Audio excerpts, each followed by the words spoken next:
Show yourself, von Carstein.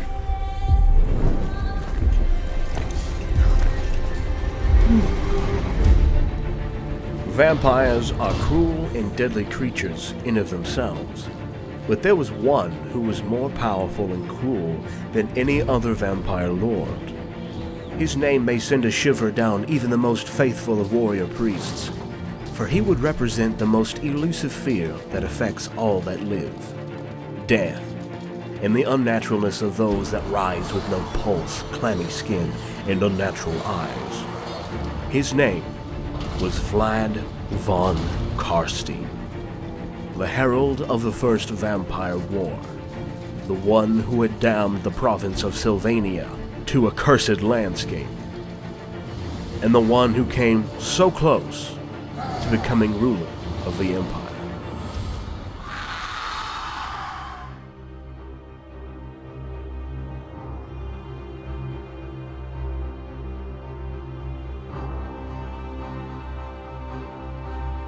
VLAD VON CARSTEIN was the first vampire count of Sylvania, and the founder of the von Carstein bloodline. Neferata, mother of all vampires, created an elixir that would make the humans of Nehekara seemingly immortal, but instead turn them into unnatural creatures of the night, the vampires. VLAD VON CARSTEIN's true name is Vashinesh. He was one of Neferata's disciples, and with work and loyalty, impressed her so much that she granted him the last of her elixirs, turning him into a vampire.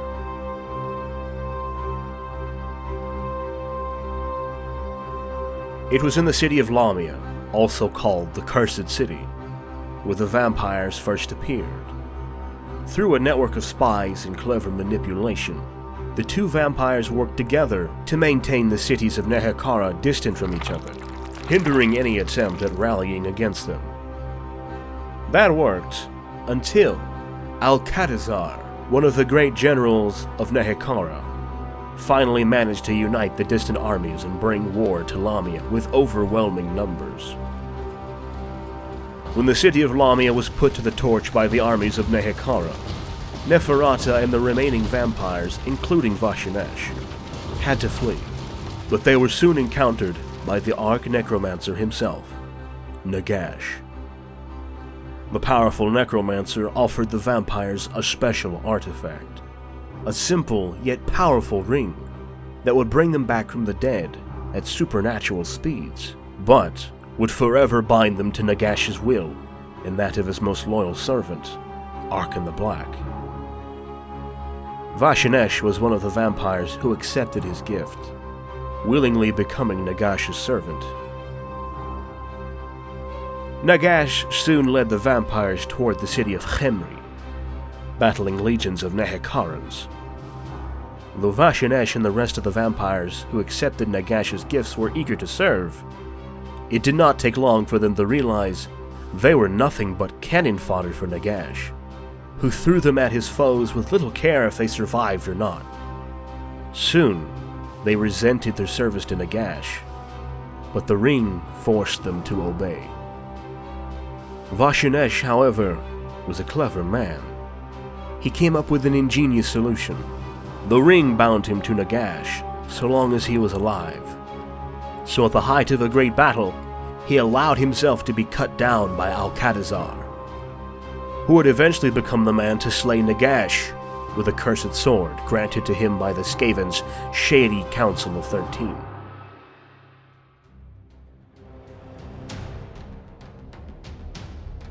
When Nagash was defeated, the vampires were freed from his control. The many bloodlines soon departed, making their own paths in history. It took many years for Vashinesh to return from the grave. Though Nagash was already dead, the ring still bound him to Arkan the Black. So Vashinesh would go to the old world in search of artifacts, to enslave the ring to his will, rather than vice versa. He spent much time in Kislev, calling himself Prince Vladimir, a minor noble of no great importance. Here, he studied the winds of magic, before traveling to Sylvania.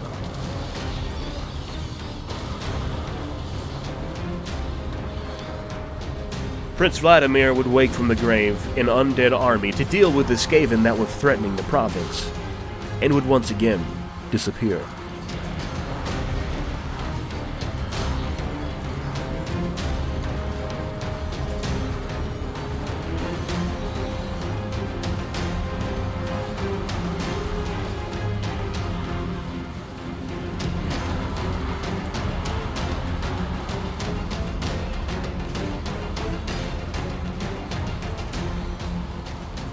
Nearly 700 years later, Prince Vladimir was now VLAD von Carsteiin, and he had his eyes set upon more than just minor nobility.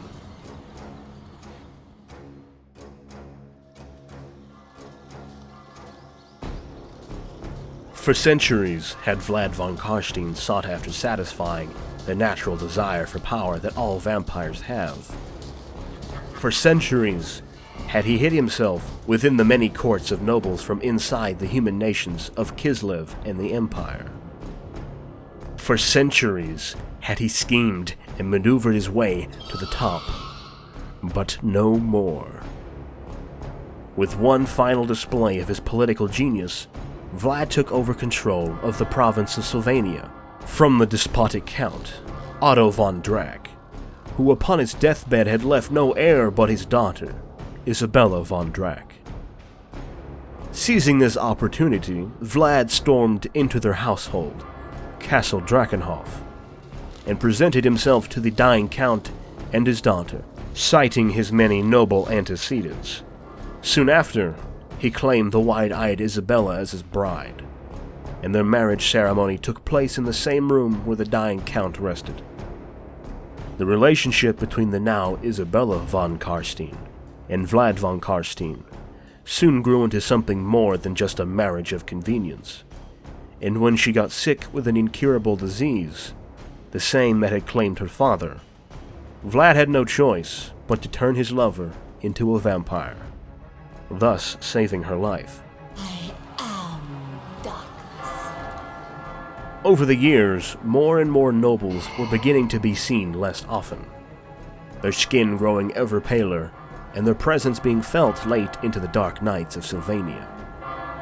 Accidents happened all the time with the nobles from Sylvania, but, strangely enough, only those who pledged their loyalty to Vlad survived said accidents.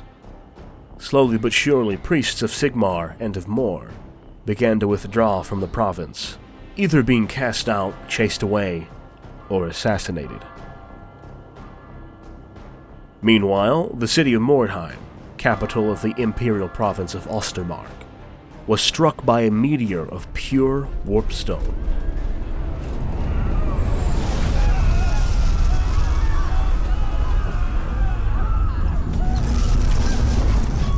Vlad seized the opportunity and sent over his own dark minions to collect the raw magic stones. King of Darkness. After killing the remaining living nobility of Sylvania in an act of treachery, Vlad casted a powerful spell that he learned directly from one of the 9 books of Nagash. Fueled by the warpstone he collected from the ruins of Mordheim, Vlad managed to bring the dead of the province back to life as a huge horde of putrid slaves in his service. When it was all done, the invasion of the Empire of Man would finally begin in the year 2010 of the imperial calendar. Stefan Fischer, a Templar witch hunter, was one of the very few to escape the cursed Sylvania. You are far from home, witch hunter. As he fled the province, he was picked up by a roaming band of vampires that sought to join the growing vampiric host of VLAD von Carsteiin, but was saved by a detachment from the army of Ottila III, Elector Countess of Talabecland, who was also sent to investigate the growing threat. All of this necromantic activity had not gone unnoticed. They were all warned of the upcoming danger by the witch hunter, who then joined the main army led by General Hans Schleifen to face the growing undead force.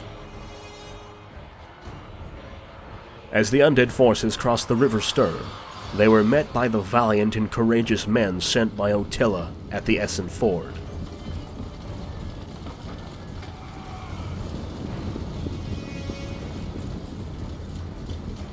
The undead horde blackened the horizons with its numbers.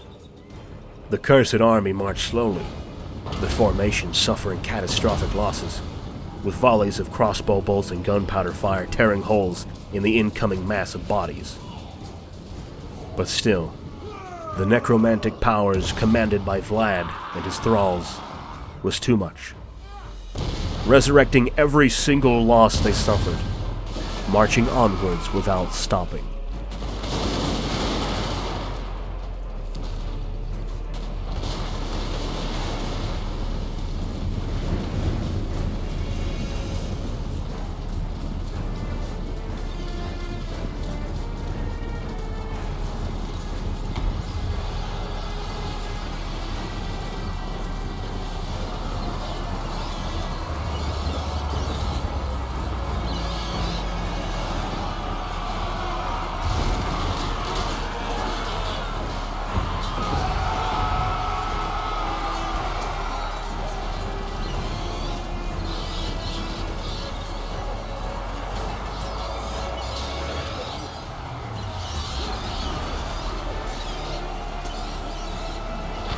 As the heavy Imperial cavalry, composed mostly of knights, struck the undead ranks, Vlad sprung his trap, encircling the exposed Imperial infantry with a heavily armed Drakenhof guard, personally leading a final charge of Black Knights and Wraiths, crushing the Imperials.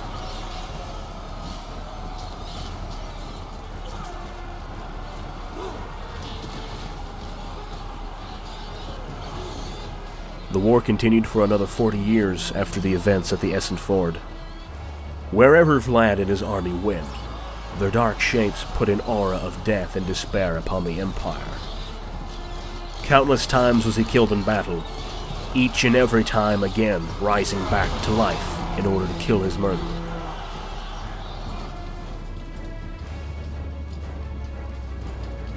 At the Battle of Bluthof, Vlad found himself impaled by lances, with the rune fang from the Count of Ostland buried whole within his heart.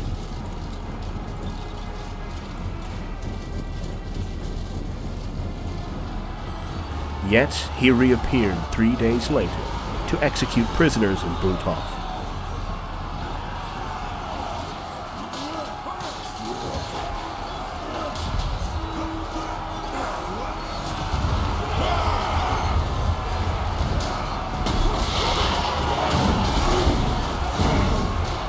Whilst at the town of Bogenhafen, he led his undead army to victory after being decapitated by a cannon only hours before.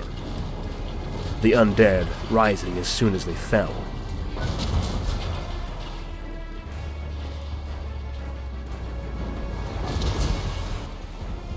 The Grand Master of the Order of the White Wolf himself, Jarek Kruger, had killed Vlad von Carsteiin in battle, only to be turned into a vampire by the Count as revenge only a year later.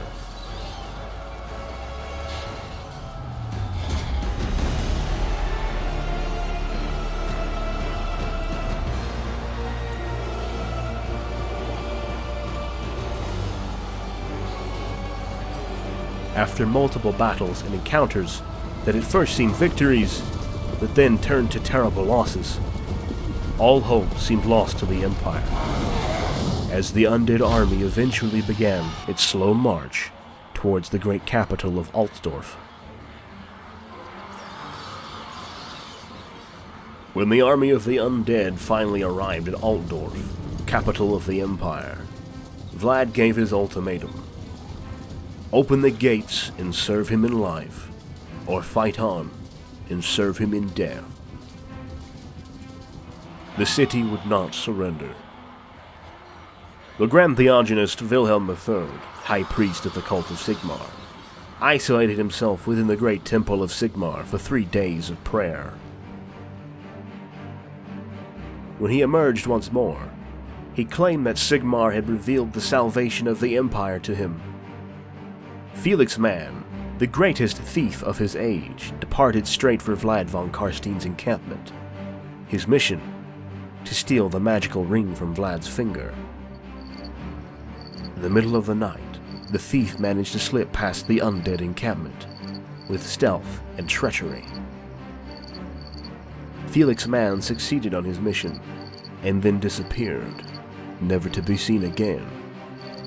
It is said that Manfred von Carstein was the one that orchestrated this move, in order to steal the power of the vampire count for himself.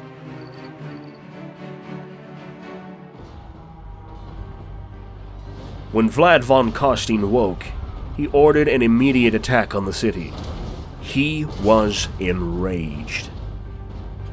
The undead army advanced forwards under the burning will of the vampire count, and great siege towers made of bone and held together by dark magic lumbered forward to the city walls in a slow but inexorable advance.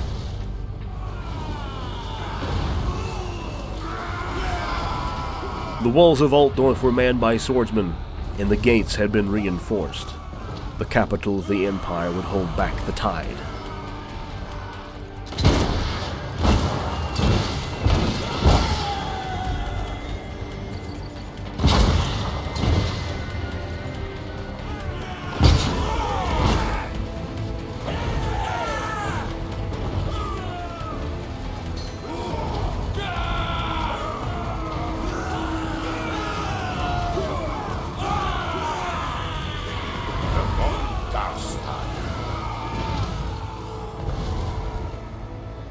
Let the slaughter begin!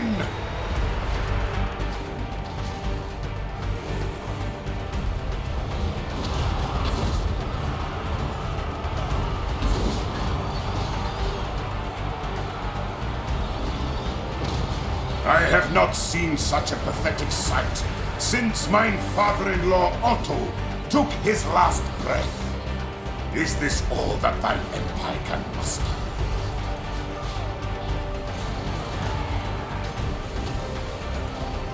Soon enough, the battle turned into a vicious fight for survival. The number of undead warriors was proving overwhelming for the defenders. The men of the Empire fought with all their strength and valor against the horrors of the undead.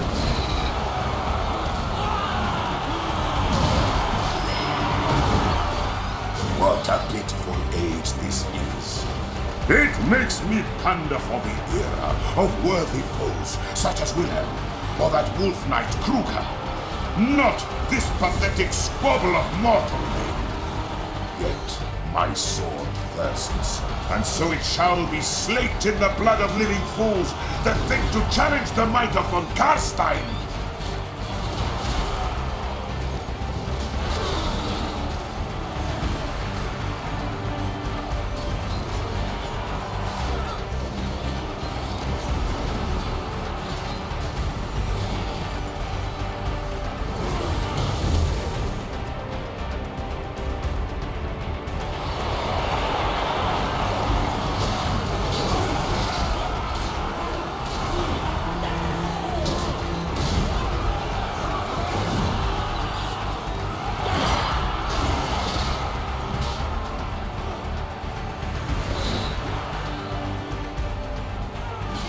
The sight of fallen brothers in arms being reanimated into half-dead monsters was terrible for the living soldiers' morale.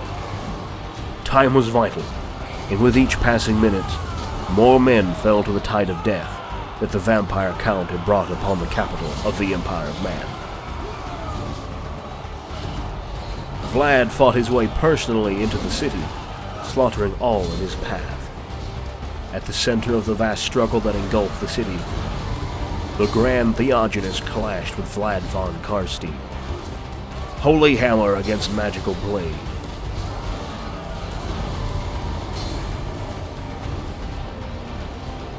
After intense fighting, Vlad gained the upper hand.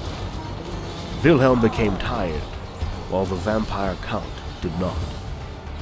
Sensing that the end was near, Wilhelm charged his foe headlong and flung himself and Vlad over the battlements.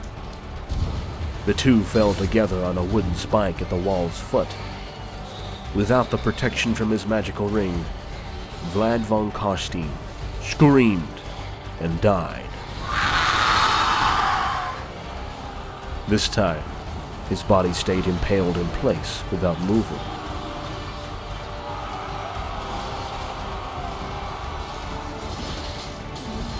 With the Count killed, the armies of undead began to fall apart.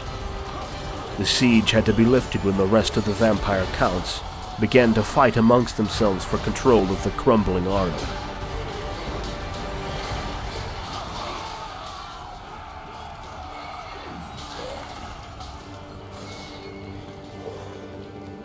Vlad's corpse was buried face down in a coffin. The horrors of what would later be called the First Vampire War were over.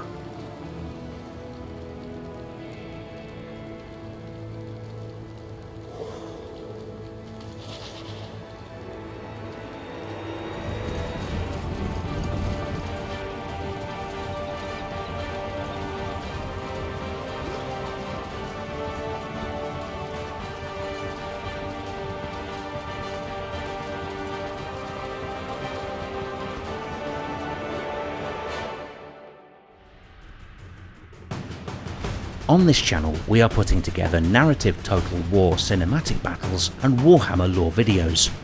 A special thank you goes to our Patreon supporters who help us in the making of more content. You can also directly support the channel through Patreon. Find the link in the description below. Make sure to subscribe and hit the notification button to be the first to watch the next video. Thank you for watching and see you on the next one.